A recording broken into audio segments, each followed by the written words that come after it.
దేవుని నామానికి మహిమ కలుగుతాగా. దేవుని బిడ్డలారా, ఉదయకాలమే ఈ దినం దేవుని వాగ్దానం చేసి దేవుని నామాన్ని మహిమపరుస్తున్న ప్రియానికి దేవుని బిడ్డలందరికీ వందనాలు. దేవుని బిడ్డలారా, మీ అందరూ బాగున్నారా? ఈ దినం దేవుడు మనతో ఏం మాట్లాడుకుంటున్నాడు చూద్దామా? పరిశుద్ధ లేఖన గ్రంథంలో వచ్చి కీర్తనలో 103 దావీదు కీర్తన 5వ వచనం చదువుకుందాం. పక్షిరాజు యవ్వనం వలె నీ యవ్వనం కొత్తగా కూర్చుంటున్నట్లు మేలుతో నీ హృదయం తృప్తిపరుచుచున్నాడు. ఈరోజు దేవుడు మనతో మాట్లాడుతున్నాడు. పక్షిరాజు యవ్వనం వలె నీ యవ్వనం కొత్తగా ఉన్నట్లుగా మేలుతో అంటే నేను దేవుడు తృప్తిపరచుకుంటున్నాడంటే దేవుడు బిడ్డలారా, ఈ వాక్కును విన్న మీరు దేవుడు బిడ్డలారా సంతోషించాలి, గంతులు వేయాలి. ఎందుకంటే ఇంత గొప్ప వాగ్దానం ఇచ్చి వారి భూమి మీద ఎవరు లేరు.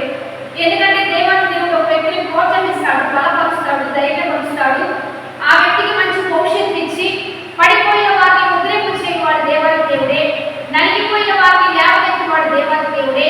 కృంగిపోయిన వారికి బలాభివృద్ధిని కలుగు చేస్తూ తన మహిమనిచ్చి తన ఆశీర్వాదాన్ని ముందు కొనసాగించేవాడు కేవలం దేవాది దేవుడు మాత్రమే. కనుక దేవుడు బిడ్డలారా, ఈ వాగ్దానం తీసుకున్న మీరు ఏం చేయాలంటే ప్రతిదినము కూడా దేవా పక్షిరాజు వలె నా ఎవరో కొత్తగా ఉంటున్నట్లుగా మీరే వాగ్దానం చేశావు కదయ్యా, మేలుతో నన్ను తృప్తిపరచమని మీరు ప్రార్థించాలి. ఎందుకంటే దేవుడు పిల్లలు మీ పట్ల దేవుడు కార్యం చేస్తుంటే, మీ పట్ల దేవుడు అద్భుతాలు జరిగిస్తుంటే మీకు సంతోషం ఉంటుంది, ఒక ఆనందం ఉంటుంది. మీరు ఏ వయసులో ఉన్నా, ఏ కాలంలో ఉన్నా, ఎంత భయంకరమైన పరిస్థితుల్లో ఉన్నా, ఎంత నలిగిపోతున్నా, చీకటిపోతున్నా, ఒక్క మేలు మీ జీవితాన్ని మరలా ఒక ఉద్యమంలోనికి నడిపిస్తుంది. అలా దేవుని కృపతో ఉంటుంది కనుక మీరు ఒకటే దేవుడు నాకు మేలు చేయి, మంచి చేయి, కృప చూపించని మీరు ప్రార్థిస్తుండగా ఆ మేలు వలన, కార్యం వలన, గొప్ప కార్యాల వలన, ఆశ్చర్య కార్యాల వలన, అద్భుతాల వలన మరలా మీరు చూపిస్తారు. మరలా మీకు శక్తి వస్తుంది. మరలా పక్షిరాజు అంటేనే పక్షులన్నిటికంటే కూడా ఒక ప్రత్యేకించబడిన మరి పక్షిగా మనం చూస్తున్నాం. ఉన్నతంగా ఎగిరే అనుభవం అన్నిటికంటే ప్రత్యేకంగా తన జీవితాన్ని ముందు కొనసాగిస్తుంది. చక్కగా వేటాడి సంపాదించుకుంటుంది. తను తన బిడ్డలు చాలా ఉన్నతంగా ఉంటారు, చాలా క్షేమ స్థితిలో ఉంటారు. ఇలా దేవుడు నిన్ను చేయబోతున్నాడు. ఉన్నతంగా ఆశీర్వదించబోతున్నాడంట, ఉన్నతంగా లేకపోతున్నాడంట, మేలుతో నిన్ను తృప్తిపరచబోతున్నాడంట, నిన్ను నీ కుటుంబాన్ని నీ బిడ్డలను క్షేమ స్థితిలో ఉంచబోతున్నాడంట. ఆయన చేసే కార్యాలు దేవుడు బిడ్డలారా అందరికంటే కూడా నిన్ను ప్రత్యేకమైన స్థితిలో ఉంచబోతున్నాడంట.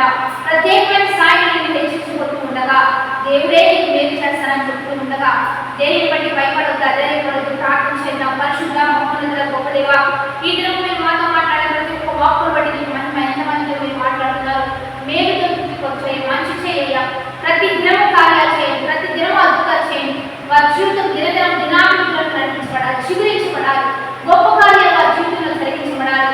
క్షేమం తెచ్చేయండి, భద్రతను తెచ్చేయండి. పక్షి రాజు యవ్వనం వల్ల వారి యవ్వనం క్రొత్తగా వాళ్ళయ్యా, క్రొత్తగా చిగురించాలి, క్రొత్త దీవులు, క్రొత్త ఆశీర్వాదాలు, క్రొత్త మేలు తృప్తిపరచమని ఈరోజు పాడేజ్ మేనేజ్ వారికి దీవెన శుభములు ప్రార్థిస్తూ ఈ ఘనమైన నామాన్ని మహిమ తెచ్చుకోమని ప్రభువైన యేసుక్రీస్తు పేరిట అడిగి వేడుకొని ప్రార్థిస్తున్నాము తండ్రి. ఆమేన్. మంచి లైక్ షేర్ కామెంట్ చేయండి. 50 ఉపవాస ఆరాధన జరుగుతున్నాయి. ఈ దినం 28వ ఉపవాస ఆరాధన మీరు కలుసుకోవచ్చు.